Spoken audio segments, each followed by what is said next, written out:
Salam sejahtera, terima kasih kerana bersama dengan saya di Nazilin Unity Channel. Mahu bangkrupkan perasuah? Bos SPRM dedah. Jumlah yang berjaya dikembali kepada kerajaan. Ketua Pesuruhjaya SPRM, Suruhanjaya Pencegahan Rasuah Malaysia, Tan Sri Azam Baki berkata, beliau akan memastikan kesemua penjenayah rasuah akan dibangkrupkan jika didapati bersalah melakukan perbuatan itu.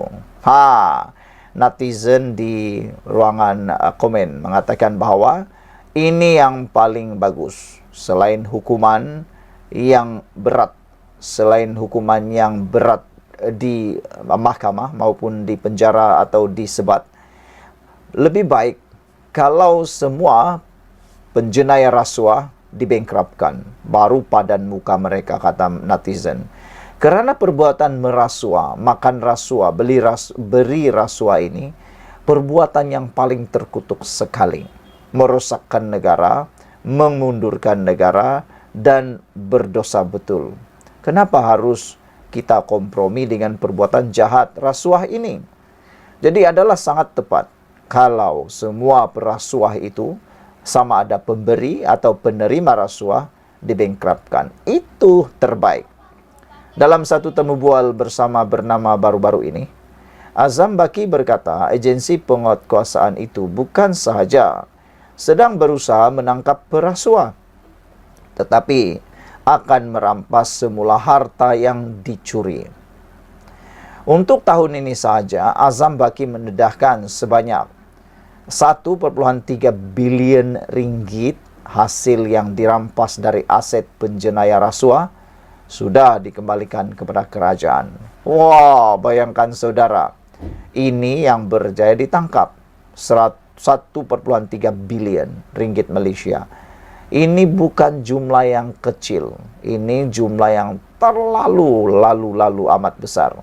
Ini yang ditangkap. Bayangkan yang tidak ditangkap berapa lagi.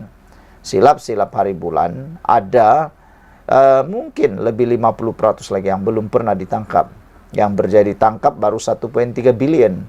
Berapa besarlah kerugian negara kita ini? Kalaulah semua dapat ditangkap, ini pasti akan dapat menguntungkan negara kita.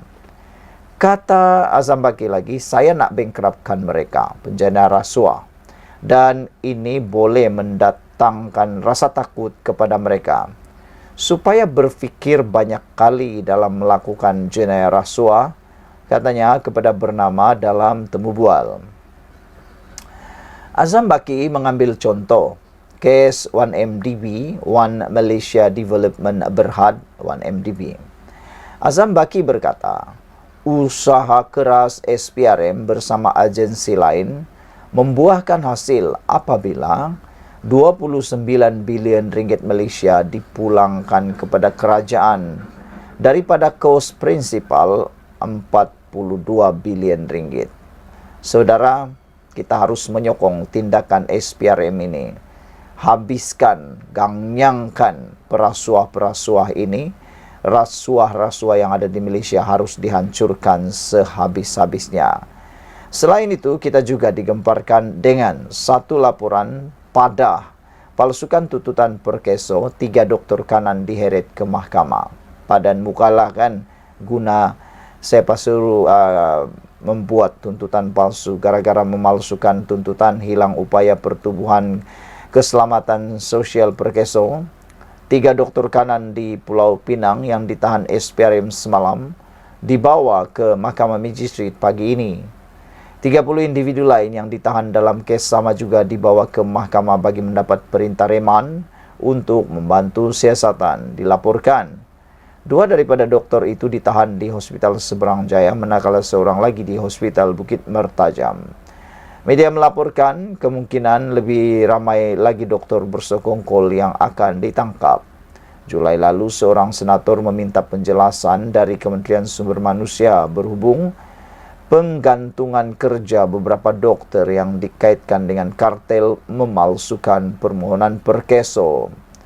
Senator itu, Dr. R.A. Ling Geswaran, yang juga bekas pengarah Hospital Sungai Bakap, mendakwa Kartel ketika ini sedang melobi supaya doktor yang digantung itu kembali bertugas di hospital sama.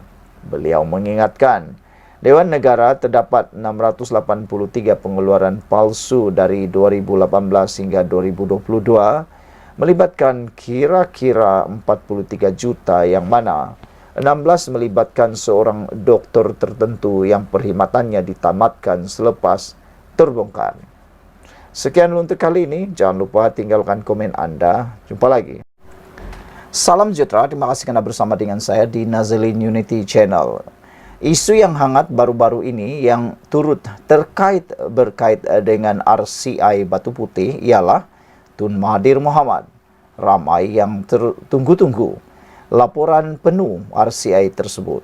Ada juga yang lantang mengatakan bahawa mereka mahu tahu siapa yang bertanggung jawab yang telah mengkhianati negara sehingga tidak mengurus baik-baiknya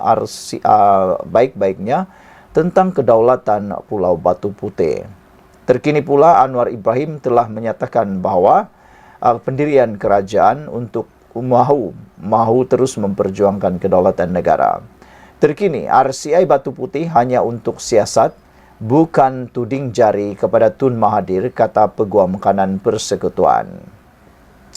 Mahkamah Tinggi hari ini diberitahu sidang bidang tugas Suruhanjaya Siasatan Diraja RCI untuk mengkaji pengendalian perkara berkait kes kedaulatan Batu Putih, Batuan Tengah dan Tubir Selatan bukannya untuk menuding jari kepada Tun Dr. Mahathir Mohamad.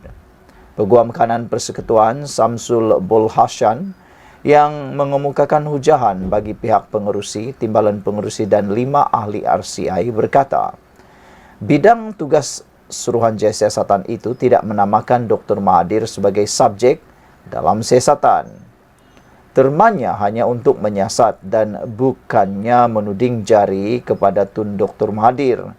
Katanya kepada prosiding pendengaran semakan kehakiman, dikemukakan Dr. Mahathir untuk mendapatkan perintah yang antara lain membatalkan keseluruhan prosiding RCI berkenaan.